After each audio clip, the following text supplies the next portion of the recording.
మీ పిల్లల భవిష్యత్తును దిశానిర్దేశం చేసే విద్యా మహోత్సవ్ Dream9 మీడియా ఆధ్వర్యంలో ఈ ఫిబ్రవరి 1న మన ఖమ్మంలో జరగనుంది.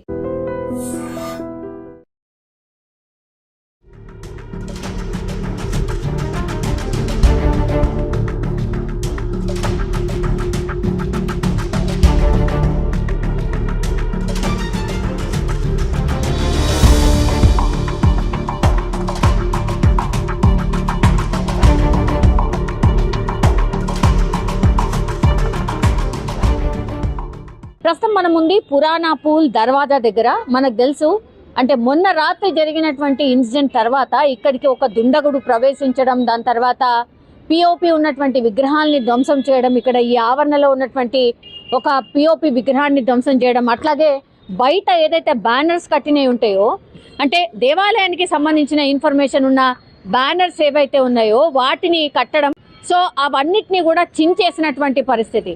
దీంతో ఒక్కసారి మనం చూడొచ్చు ఇక్కడ చాలా మంది కూడా వస్తూ దర్శనం చేసుకోవడమే కాకుండా అసలు ఏమైంది ఏంటి అనేది కనుక్కునే ప్రయత్నం. ఇది ఎంత ఓల్డెస్ట్ టెంపుల్ అంటే 1908లో కట్టినటువంటి టెంపుల్ ఇది, అమ్మవారి టెంపుల్. మీరు చూడొచ్చు పూర్తిగా ఈ చుట్టుపక్కల కనుచీపు మేరలో పూర్తిగా మనకు పోలీసులే కనిపిస్తూ ఉన్నారు. ఒకసారి చూడండి, మనం ఇక్కడ ఏమంటారు ఒక చౌరస్తాలో మధ్యలో ఇది ఉంది, గుడి ఉంది. ఈ రౌండ్ గా ట్రాఫిక్ మూవ్ అవుతోంది. ఈ చుట్టూరుగా అంటే గుడి చుట్టూరుగా మనకు ప్రస్తుతం ఈ ఇన్సిడెంట్ జరిగిన తర్వాత పూర్తి స్థాయిలో మనకు పోలీసులే కనిపిస్తున్నారు, బెటాలియన్స్ మాత్రమే కనిపిస్తూ ఉన్నాయి. ఇక్కడ అమ్మవారి టెంపుల్ ఉంది. సో ఓల్డెస్ట్ టెంపుల్ అమ్మవారి టెంపుల్ ఇక్కడ మనం చూడొచ్చు. అంటే ఇప్పుడు భక్తులు లేరు కానీ చాలా మంది కూడా ఇక్కడ అమ్మవారి దర్శనం కోసం వస్తూ ఉంటారు.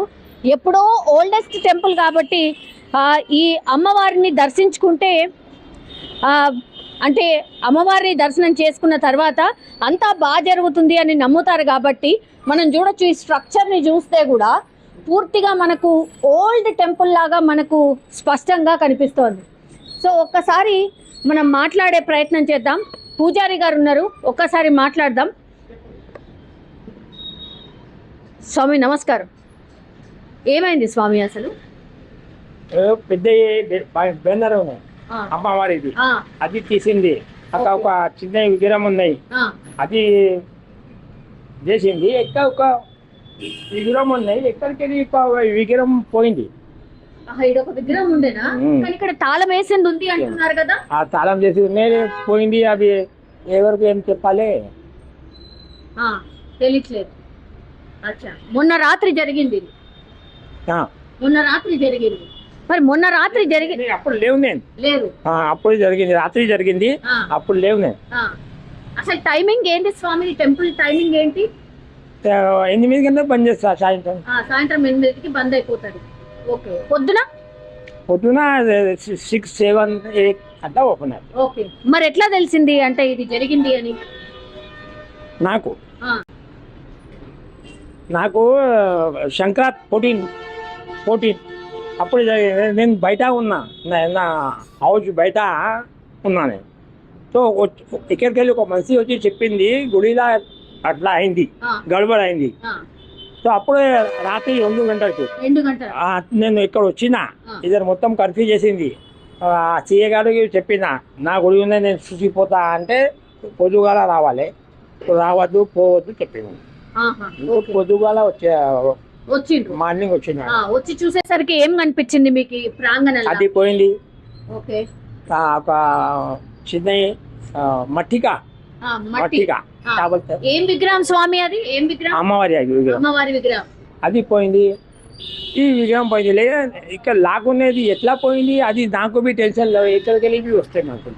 అక్కడికి వెళ్ళి వచ్చిందంటారా? ఆ గ్యాప్ లకి వెళ్ళి అమ్మవారికి కాదు. సో అంటే మీకు తెలిసిన తర్వాత అమ్మవారి ఈ గుడిలో ఇట్లా అయింది అని తెలిసిన తర్వాత ఇప్పుడు పక్కన ఒక శిలాని మొత్తం ధ్వంసం చేసిండ్రు అని అంటున్నారు కదా. తెలీదు. నేను లేవు. ఎన్నేళ్ల సంధి ఉంది అమ్మవారు? ఎన్నేళ్ల సంధి ఉన్నారు అమ్మవారు? ఈ మొత్తం 420 years పాతది. నేను 35 years నుంచి ఇక్కడ ఉన్నా. ఈ గోల్కొండ కిలా ఉంది కదా, అప్పుడే ఇది కట్టింది అప్పుడు. గోల్కొండకి ఇలా 400 years అయింది, అప్పుడు ఇది కట్టింది. అప్పుడు సద్గురు రామదాస్ మహారాజ్ గోల్కొండ అప్పుడు శివాజీ మహారాజ్ ఎక్కడికి వెళ్ళిపోయింది, అప్పుడు ఈ విగ్రహం పెట్టింది. సో ఇది ఓల్డెస్ట్ టెంపుల్, 400 ఏళ్ల చరిత్ర ఉన్నటువంటి టెంపుల్. ఒక్కసారిగా ఈ ఇన్సిడెంట్ జరగడంతో అందరూ భయపడిపోయినటువంటి సిచ్యువేషన్ అయితే కనిపిస్తోంది. ప్రస్తుతం అయితే గుడిలో ఇప్పుడు పూజారులు కూడా వస్తూ ఉన్నారు. ఏమైంది తెలిసిందా మీకు? అమ్మ రోజు రాత్రి 11:40 ఆ టైంలో ఎవరో దొండగులు వచ్చి దూరిన తర్వాత అమ్మవారి విగ్రహం ధ్వంసం చేశారని చెప్పేసి వెళ్ళింది. అది రాత్రి సమయం కావడం వల్ల మేము ఇక్కడికి రాలేకపోయాము. తర్వాత మాకు లోకల్ నమస్తే సార్. నమస్తే అన్న. సార్ ఏం జరిగింది అసలు ఇన్సిడెంట్ లో? ఇది ఓల్డెస్ట్ టెంపుల్ కదా, అసలు ఏమైంది సార్? ఇక్కడ మొన్న నైట్ అరౌండ్ 11 తర్వాత ఒక పర్సన్ ఈ టెంపుల్లోకి ఎంటర్ అయ్యి ఇక్కడ వరండాలో పెట్టిన ఒక పిఓపి ఐడిల్, అదేవిధంగా ఒక పాత బ్యానర్ ఉంటే వాటి రెండింటి ఆయన డ్యామేజ్ చేసిండు. డ్యామేజ్ చేసిన తర్వాత సీసీ ఫుటేజ్ చూస్తే అతని మూమెంట్ ఈ మెయిన్ ఏదైతే గర్భగుడి ఉందో ఆ గర్భగుడి వైపు ఉంది, కానీ ఆ గర్భగుడి తాళం వేసున్నందుకు అతను దాంట్లోకి వెళ్ళడానికి ఛాన్స్ లేదు. సో అవి రెండు డ్యామేజ్ చేసినప్పుడు దీని బయట ఉన్న ఎవరైతే ఈ పక్కనున్న బస్తీ వాళ్ళు ఉన్నారో వాళ్ళు అబ్జర్వ్ చేసి అతన్ని పట్టుకోవడానికి ప్రయత్నించారు. అతను వాళ్ళని తప్పించుకొని పోగానే కొందరందరూ కూడా ఈ చుట్టుపక్కన ఉన్న వాళ్ళు ఒక 200 నుంచి 300 మంది గుమ్మిగూడి దీని పక్కనున్న చిల్లా పైన అటాక్ చేసి ఆ చిల్లాని డ్యామేజ్ చేస్తున్న సందర్భంలో మా పోలీస్ సిబ్బంది కొందరు ఆఫీసర్స్ వాళ్ళని అడ్డుకోపోయినప్పుడు వాళ్ళు రాళ్లతో మరి ఇతర వస్తువులతో పోలీసులపై దాడి చేయడం జరిగింది. సో ఈ కంటిన్యూగా ఏవైతే 3 ఇన్సిడెంట్లు జరిగినాయో ఈ 3 ఇన్సిడెంట్లను దృష్టిలో పెట్టుకొని ఇక్కడ లోకల్ పోలీస్ స్టేషన్లో 3 కేసులు నమోదైనాయి. ఆ నమోదైన తర్వాత ఈ సిట్యువేషన్ అంతా మాకు కంట్రోల్లో వచ్చిన తర్వాత ఇక్కడ ఉన్న సీసీ కెమెరాలని, ఇక్కడ ఏదైతే కొన్ని వీడియో క్లిప్పింగ్స్ కొందరు వచ్చిన వాళ్ళు రికార్డ్ చేసారో వాటన్నిటిని పరిశీలించిన తర్వాత మాకు ఈ టెంపుల్లోకి మూవ్ అయిన ఫస్ట్ ఇన్స్టెన్స్ ఏదైతే ఉందో ఆ వ్యక్తి ఐడెంటిఫై అయ్యిండు. ఆయన నిన్న మేము కస్టడీలోకి తీసుకోవడం జరిగింది, నిన్న లేట్ నైట్. దాని తర్వాత ఈ చిల్లాపై అటాక్, అదేవిధంగా పోలీస్ ఆఫీసర్లపై అటాక్, ఒక వెహికల్ కాల్ చేయడానికి వాళ్ళు ప్రయత్నించారు ఆ మాబ్, వాళ్ళందరినీ కూడా ఐడెంటిఫై చేసినాము. ఇప్పుడు ఫస్ట్ కేసులో ఆ వ్యక్తిని మేము లేట్ నైట్ అరెస్ట్ చేసినాం. ఇప్పుడు దాని తర్వాత మిగతా 2 కేసులలో కూడా కంటిన్యూగా అరెస్ట్లు స్టార్ట్ అవుతాయి కాసేపట్లో. సో ఇక్కడ ఈ టెంపుల్ కానివ్వండి, ఈ చిల్లా కానివ్వండి, ఇది ఏదో కమ్యూనల్ సెన్సిటివ్ యాంగిల్లో ఏమీ జరగలేదు. ఇది జరిగింది ఏంది అని అంటే ఒక వ్యక్తి వచ్చి చేసింది, ఇది తన సొంత దీంతో ఆయన చేసింది. ఎవరు సార్ ఆ వ్యక్తి? ఎవరు అంటే హిందువా, ముస్లిమా? ఇట్లాంటి చర్చ కూడా పెద్ద ఎత్తున నడుస్తుంది. ఆ వ్యక్తికి ఏ ఆర్గనైజేషన్తో కానీ దేంతో కానీ సంబంధం లేదు. అతను కేవలం ఒక ఇండివిజువల్, అతను తన సొంత నిర్ణయంతో చేసిందని కూడా ఇది మాకు చెప్పడం జరిగింది. సో దీన్ని దృష్టిలో ఉంచుకొని ఇక్కడ మేము ఎంతనైతే ఫోర్స్ అవసరమో అది పెట్టుకొని టోటల్గా ఇప్పుడు ఇక్కడ ఈ పోలీస్ స్టేషన్ లిమిట్స్లో దీని చుట్టుపక్కన అంతా కూడా సిచ్యువేషన్ పీస్ఫుల్గా ఉంది. ఎలాంటి అవాంఛనీయ సంఘటనలు కానివ్వండి. ఈరోజు షెబ్బే మిరాజ్ ఉంది, జగ్నేకి రాత్. సో దీన్ని కూడా దృష్టిలో ఉంచుకొని మేము అంత ప్లాన్లో ఉన్నాము. కరెక్ట్గా ఎక్కడెక్కడనైతే మేము సిబ్బందిని పెట్టాలో పెట్టాము. సో ఎక్కడ కూడా ఎలాంటి అవాంఛనీయ సంఘటన జరగడానికి మా సిపి గారి నేతృత్వంలో అంతా కూడా పక్కా ప్లాన్లో ఉన్నాము. సో ఎక్కడ కూడా ఎలాంటి ఒక చిన్న ఇన్సిడెంట్ కూడా ఈరోజు జరగదు. ఇప్పుడు చిల్లా అంటే ఇక్కడ దగ్గరలో ఉన్న చిల్లానేనా సార్? దీని పక్కకే, ఈ గోడ పక్కకే ఒక చిల్లా ఉంటుంది. ఆ చిల్లా పైన వాళ్ళు వెళ్ళి ఆ చిల్లాని డ్యామేజ్ చేయడం జరిగింది. సో దాన్ని కూడా మళ్ళీ మేము ఆ పీస్ కమిటీ వాళ్ళు వచ్చారు, అది యథావిధంగా అంతా కూడా రెడీగా ఉంది. అది దాంట్లో కూడా డిస్టర్బెన్స్ ఏం లేదు. పిఓపి విగ్రహాలు అని అంటే ఏంటి సార్? ఆ విగ్రహాలు ఏంటి అంటే అది పిఓపి ఒకటి ఒక చిన్న విగ్రహాన్ని ఈ వరండాలో బయట పెట్టింది అది. ఏదైతే ఇక్కడ భక్తులు వాళ్ళు వాడిన తర్వాత దాన్ని పక్కకు పెట్టిన విగ్రహమే అతనికి అందుబాటులో ఉండే ఈ వరండాలో. ఈ సీసీ కెమెరా అంతా కూడా చూస్తే ఆ అక్యూజ్డ్ ఎవరైతే దీంట్లో మూవ్ అయ్యిండో ఆయన కేవలం ఈ ఓపెన్ ప్లేస్లో మూవ్ అయ్యిండు. అతను మెయిన్ టెంపుల్లోకి ఎందుకు అనంటే అది మంచిగా లాక్ చేసి ఉంది కాబట్టి ఆయనకు ఆ ఎంట్రీ దొరకలేదు. సో ఇక్కడ ఏదైతే ఈ టెంపుల్కి సంబంధించిన భక్తులు ఉన్నారో వారందరికి కూడా నా తరఫు నుంచి ఒకటే మనవి, ఇక్కడ ఎలాంటి డిస్టర్బెన్స్ ఏం జరగలేదు. అమ్మవారి టెంపుల్లో ఏం డిస్టర్బెన్స్ జరగలేదు. ఎవ్వరు కూడా ఇక్కడ డిస్టర్బెన్స్ జరిగిందని ఎవరన్నా ప్రచారం చేసినా తప్పది. అంటే అతను ఏం చెప్తున్నాడు? సరే, ఇండివిజువల్ మోటివే కావచ్చు సార్, ఏంటి కోపం ఏంటి? కోపం అంటూ ఏం లేదు. అతను కాస్త మద్యం మత్తులో ఉండి చేసిందే తప్ప దానికి ఎలాంటి మోటివ్ లేదు, ఏమీ లేదు. అది కేవలం అతని వ్యక్తిగతంగా అతనికి ఏదైతే అతను చెయ్యాలనుకున్నాడో అది చేసినాడు, అంతేగాని దాని తర్వాత ఇప్పుడు అతను చేసిన తప్పని కూడా ఆయన అంటే ఇంత జరుగుతుంది, ఇంత పెద్దగా ఉంటుంది అని ఊహించకుండా ఆయన ఒక తప్పుడు నిర్ణయంతో ఇదంతా కూడా రెండు రిలీజియస్ ఏవైతే ఉన్నాయో అందరికి కూడా ఇబ్బంది కలిగే విధంగా ఇది చేయడం జరిగింది. ఆయన ఇక్కడ వాడేనా సార్? ఇక్కడ వ్యక్తి ఆయన. ఓల్డ్ సిటీలో ఇట్లాంటి ఇన్సిడెంట్స్ సార్ మొన్న కూడా వరుసగా ఇట్లాంటి ఇన్సిడెంట్స్ జరుగుతున్నాయి. గతంలో కూడా ఒక గ్యాప్ తర్వాత మళ్ళీ ఇట్లాంటి ఇన్సిడెంట్ జరగడం ఎందుకు సార్? పదే పదే ఇట్లాంటివే జరగడం. తర్వాత పోలీసులను కూడా చాలా పెద్ద ఎత్తున క్వశ్చన్ చేస్తున్నారు. అంటే మతి స్థిమితం లేదనో లేకపోతే ఇట్లా మద్యం మత్తులో చేశారనో పదే పదే ఇట్లా ఎందుకు చెప్తున్నారు అనేది కూడా మీ మీద అంటే ఒక క్వశ్చన్ అయితే రైజ్ అవుతుంది సార్. ఇప్పుడు పోలీసులు ఏదైనా కానీ ఇప్పుడు నేను చెప్పేది ఒకటే, మా ఇన్వెస్టిగేషన్ అంతా కూడా టెక్నికల్ బేస్డ్ మా ఇన్వెస్టిగేషన్. ఇక్కడ చుట్టుపక్కల ఏవైతే మనకి కెమెరాస్ ఉన్నాయో, సీసీ కెమెరాస్ ఉన్నాయో, మళ్ళీ అదేవిధంగా ఇక్కడ కమ్యూనిటీ కెమెరాస్ ఉన్నాయి. అదేవిధంగా ఇక్కడ అల్లరి జరిగినప్పుడు ఏవైతే వీడియో క్లిప్పింగ్స్ ఎవరైతే వీడియోగ్రఫీ చేసినారో వాళ్ళ దగ్గర క్లిప్పింగ్స్ తీసుకొనే మేము ఇన్వెస్టిగేషన్ చేస్తాము. మేము దాన్ని అవన్నిటిని బేస్ చేసుకొనే మా ఇన్వెస్టిగేషన్ ఉంటుంది, కానీ పోలీసులు ఏదో సొంతంగా చెప్పేది ఏమీ ఉండదు. సో పోలీసులు టోటల్గా it's a scientific evidence and the పక్కా ఎవిడెన్స్తోనే మేము ముందుకు వెళ్తూ ఉన్నాం. కానీ పోలీసులు ఏవి కూడా తప్పుడు సమాచారం కానీ తప్పుడుగా ఇన్వెస్టిగేషన్ కానీ ఎక్కడ ఉండదు. సో పోలీసులు పక్కాగా ఎవిడెన్స్ ఉంటేనే మేము మాట్లాడతాం. వెరీ సెన్సిటివ్ ఏరియా సార్, మనం నిల్చున్న ప్రాంతం వెరీ సెన్సిటివ్ ఏరియా. చుట్టుపక్కల మొత్తం చూస్తే హిందూ అండ్ అట్లాగే ముస్లిం కమ్యూనిటీ అంతా కూడా మిక్స్ అయిపోయి ఉంటుంది. మీరు అన్నట్టుగా జగ్నేకి రాత్ ఉంది. ఏంటి సార్ జగ్నేకి రాత్ వాళ్ళకా లేకపోతే అందరికా, ఇక్కడ ఉన్న వాళ్ళందరికా? ఈరోజు ఇది అంటే ఒక మంచి పవిత్రమైన రోజు వాళ్ళది. వాళ్ళు ఈరోజు జగ్నేకి రాత్ షబ్బే మిరాత్ సందర్భంగా వారి సాంప్రదాయాల ప్రకారం వాళ్ళు పూజలు చేస్తారు, వాళ్ళు మసీద్కి వెళ్తారు.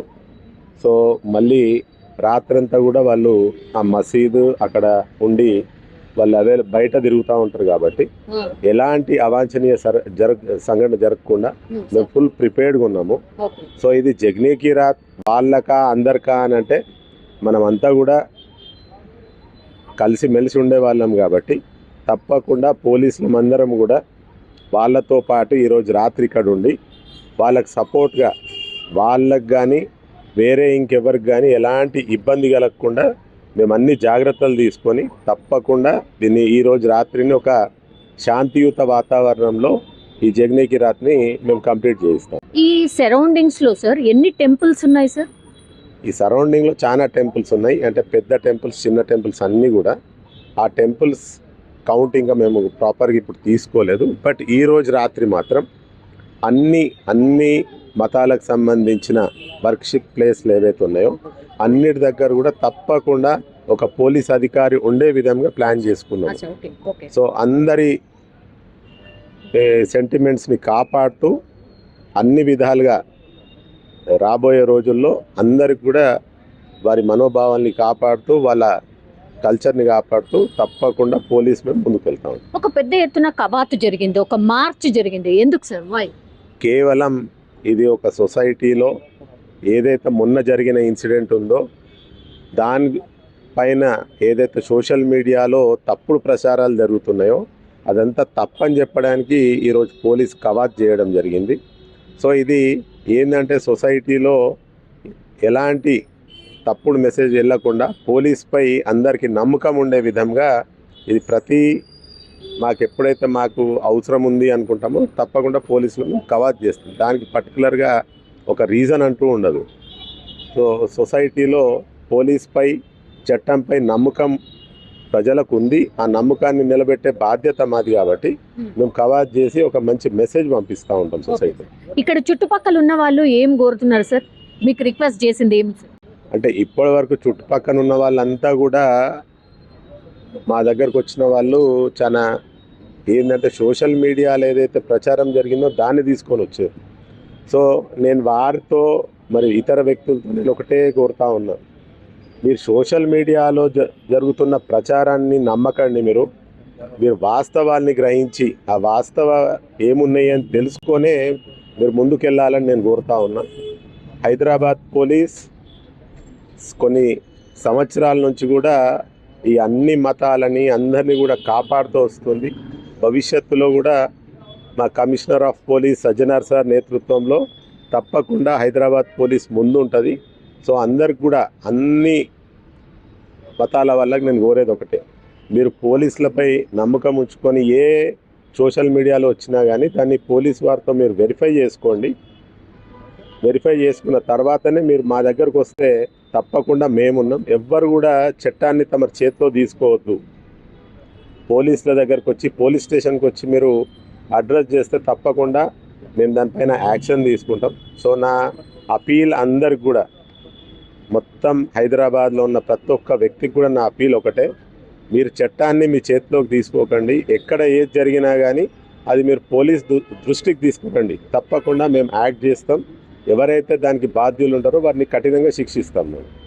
Thank you so much. ప్రస్తుతం మనం చూడొచ్చు కంప్లీట్గా మనం చూడొచ్చు ఇక్కడ వాటర్ కెనాన్ కూడా, ఇక్కడ దగ్గర వాటర్ కెనాన్ కూడా పెట్టారు అని అంటే 2 రోజుల నుంచి ఎంత ఉద్రిక్తమైనటువంటి సిచ్యువేషన్ ఉందో అర్థం చేసుకోవచ్చు. అండ్ మొన్నటి నుంచి కూడా రాత్రిపూట ఇక్కడ కర్ఫ్యూ ఇంప్లిమెంట్ అవుతోందని ఒకటి మనం చూడొచ్చు. అక్కడ ఒక్కసారి చూడండి, ఒకవేళ ఆందోళనకారులు ఇక్కడ ఏమైనా హడావిడి చేస్తే గనక పూర్తిగా చెదరగొట్టడానికని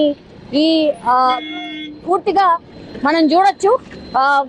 అంటే స్మోక్ విడుదల చేస్తారు కదా, అది అట్లాగే ఇక్కడ ఇది water Canon. So water Canon on చేసి ఆందోళనకారులని ఇటువైపు రాకుండా ఉండడానికి పూర్తి స్థాయిలో ఏర్పాట్లు అయితే ఈ గుడి ప్రాంగణంలో మనకు స్పష్టంగా కనిపిస్తోంది. సో ఈ చుట్టుపక్కల ప్రాంతంలో ఇక్కడే చెల్లా కూడా ధ్వంసం చేసిండ్రు ఆందోళనకారులు కాబట్టి ఆ చెల్లా ఎవరైతే పూర్తిగా కూలగొట్టిండ్రో సో వాళ్ళని పట్టుకునే ప్రయత్నం ఒకవైపు జరుగుతోంది అన్నటువంటి మాట చెప్తున్నారు. అండ్ ఈ రోజు రాత్రి జగనేకి రాత్ ఉంది కాబట్టి ఇంకా కూడా మేము పకడ్బందీగా ఏర్పాట్లు అయితే చేసి ఉన్నాం. ఎక్కడ కూడా ఎలాంటి అవాంఛనీయ సంఘటనలు జరగకుండా ఈ బందోబస్తును అంతా కూడా ఏర్పాటు చేశాము అన్నటువంటి మాట చెప్తున్నారు. మీరు చూడండి, ఇక్కడి నుంచి అంత దూరం వెళ్తే మన చూపు మేరలో కూడా పూర్తిగా పోలీస్కి సంబంధించిన వాహనాలు మనకు కనిపిస్తూ ఉన్నాయి. కంప్లీట్గా ఈ గుడి చుట్టూరుగా ఇట్లాంటి సిచ్యువేషన్ ఉంది. అక్కడ చూడండి, ఒకసారి మస్జిద్ కనిపిస్తోంది. ఇంకా కొంచెం ముందుకు పోతే అక్కడ ఇంకో మస్జిద్ ఉంది. అండ్ ఈ చుట్టుపక్కల మనం ఈ రౌండ్ మనం తిరిగితే గనక ఇక్కడ ఒక మస్జిద్ ఉంది. సో మధ్యలో గుడి, తర్వాత చుట్టూరుగా మస్జిద్లు ఉన్నాయి. అందుకని చాలా సెన్సిటివ్ ప్రాంతంగా గుర్తించి పకడ్బందీ ఏర్పాట్లు అయితే చేశారు. అండ్ ఎట్లాంటి అవాంఛనీయ సంఘటన జరగకుండా అయితే పోలీసులు పూర్తిగా పహారా కాసినటువంటి పరిస్థితి అయితే ఇక్కడ పురాణ పూల్ దగ్గర కనిపిస్తోంది.